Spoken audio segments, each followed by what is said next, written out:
If you take a good look at the Old Testament, the first thing you will see are the 5 books of Moses. That's what forms the foundation of every knowledge about God.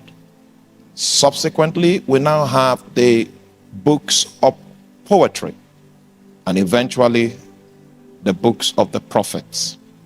Now, the reason why I say the first 5 books are foundational is because if any prophet rises and he begins to give prophetic words that contradict the first 5 books of Moses, he's considered an agent of darkness. In fact, his sentence has already been judged. He should be stoned to death.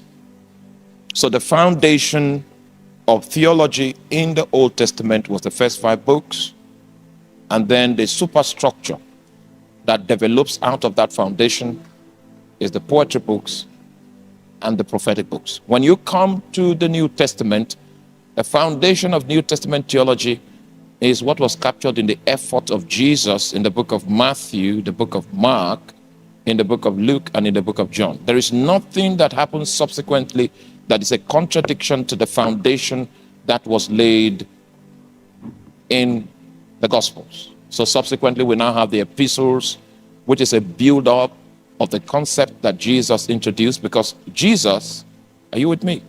Stay with me, stay with me. Oh my God. Jesus, the focal point of the message of Jesus, he preached the message of the kingdom, the reign of God over God's universe. And it's within that context that we can find the purpose of man. So as we study, one of these days, we'll look at the Gospels, which is supposed to be the foundation of New Testament theology. And after which we have the epistles, and no epistle, no strand, no statement contradicts the foundation that Jesus laid. And ultimately, we now have the prophetic book, which is the book of Revelation. Now, so if we want to understand the scriptures, we must know the stem, we must know the root, and we must know the branch. Is that clear? So we are studying the book of Proverbs, and the book of Proverbs is a branch. It's a branch that is anchored upon the first 5 books of the Bible, which is the Torah.